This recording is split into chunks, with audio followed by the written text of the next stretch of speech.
Olá, eu sou a Bia, e você está no canal Politics, Law and Money. Olá! Vamos mergulhar hoje num assunto que mexe com o bolso de praticamente todo brasileiro, o IOF. É um imposto que teve mudanças recentes e, por isso, vale a pena a gente entender direitinho o que ele é e qual o verdadeiro impacto dessas mudanças no nosso dia a dia. Sabe aquela sigla de 3 letrinhas que vira e mexe aparece na fatura do cartão, num contrato de empréstimo ou na hora de comprar dólar? IOF. Muita gente vê, mas nem sempre sabe o que significa. A verdade é que esse imposto está em muito mais lugares do que a gente imagina.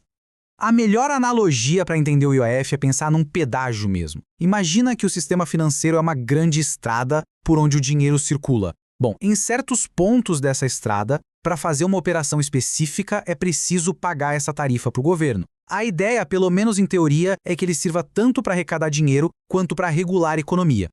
Ok, mas onde é que estão esses pedágios financeiros? É aqui que a coisa começa a surpreender, porque a lista de operações é bem grande e faz parte da rotina de muita, mas muita gente. E olha só a lista. Entrou no cheque especial? Tem IOF. Atrasou a fatura do cartão e caiu no rotativo? IOF de novo. Pediu um empréstimo pessoal? Também. E não para por aí não. Fez uma comprinha naquele site de fora? Vai viajar e comprou moeda estrangeira? Ou até mesmo na hora de contratar um seguro? Pois é, o IOF está em todas essas situações.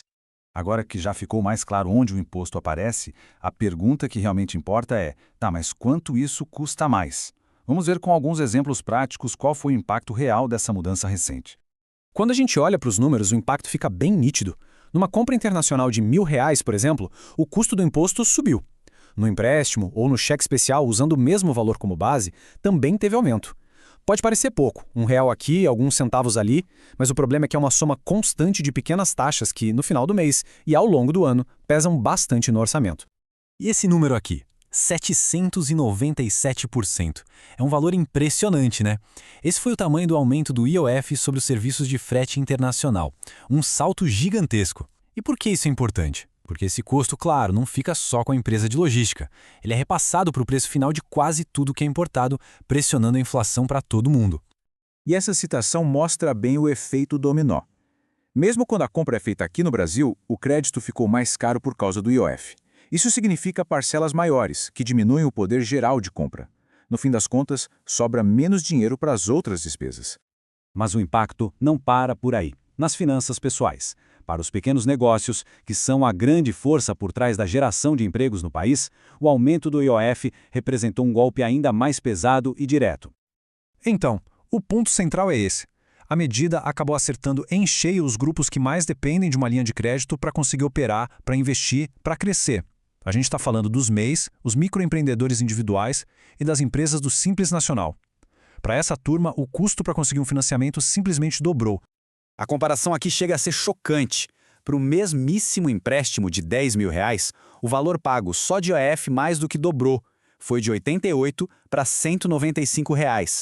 Para quem tem um negócio pequeno, essa diferença é enorme. Pode ser o dinheiro que faltaria para contratar alguém, para comprar um equipamento novo ou simplesmente para fechar as contas do mês.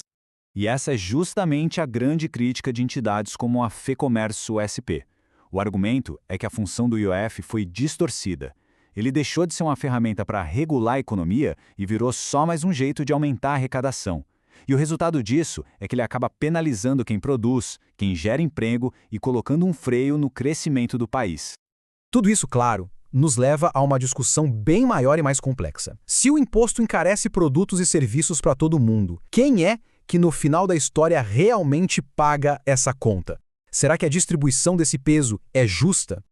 E a pergunta que muitos especialistas fazem é exatamente essa. E para entender o debate, é fundamental saber o que é um imposto regressivo. Basicamente, é aquele que pesa mais proporcionalmente no bolso de quem tem menos renda. E no caso do IOF, existem argumentos bem fortes de que ele funciona exatamente assim. Essa citação resume o problema de forma perfeita. O custo do IOF, que é pago pelas empresas ao longo de toda a cadeia produtiva, é repassado até chegar no preço final do produto na prateleira. O imposto fica invisível para o consumidor, mas ele está ali, embutido no preço do pãozinho, do remédio, da roupa, de quase tudo. E o resultado prático disso é o que vemos no gráfico. As famílias de baixa renda usam uma parte muito maior do seu orçamento mensal com itens básicos de consumo. Então, quando o preço desses itens sobe por causa de impostos embutidos, o impacto na vida delas é muito maior. Proporcionalmente, o imposto acaba comendo uma fatia bem mais gorda da renda de quem ganha menos. E como se não bastasse todo o impacto econômico, a forma como essas mudanças foram implementadas gerou uma confusão política e jurídica gigantesca. O resultado foi um clima de completa incerteza que não faz bem para ninguém. A sequência dos fatos parece até roteiro de filme. Primeiro, o governo foi lá e publicou o decreto aumentando o imposto. Logo depois, o Congresso reagiu e derrubou a medida. A briga então foi parar no Supremo, que acabou suspendendo a decisão do Congresso e fazendo o decreto voltar a valer. Foi um verdadeiro ping-pong institucional que deixou o país inteiro sem saber qual era a regra do jogo. E as consequências dessa instabilidade são muito sérias. A credibilidade do país fica abalada, o que espanta investidores tanto daqui quanto de fora. As empresas perdem a capacidade de se planejar, de definir preços. Na prática, essa insegurança jurídica vira um freio de mão puxado para a economia. Para fechar, essa citação do especialista Raul Malagô traz uma outra camada para a discussão. Ele argumenta que, muitas vezes, o debate sobre taxar os ricos pode acabar escondendo o que ele vê como verdadeiro problema, a ineficiência crônica do Estado na gestão do dinheiro público. E a gente termina com essa provocação. Aumentar impostos como o IOF é o caminho para se ter mais justiça social? Ou será que é, na verdade, um sintoma de uma máquina pública que repassa o custo da sua própria ineficiência para toda a sociedade? A resposta, claro, não é simples, mas encontrá-la é fundamental para definir o futuro da nossa economia. Esse foi mais um relato forte aqui no Politics, Law e Money. Se você gostou do conteúdo, deixe seu comentário, compartilhe e nos siga. Sua voz é importante e faz toda a diferença.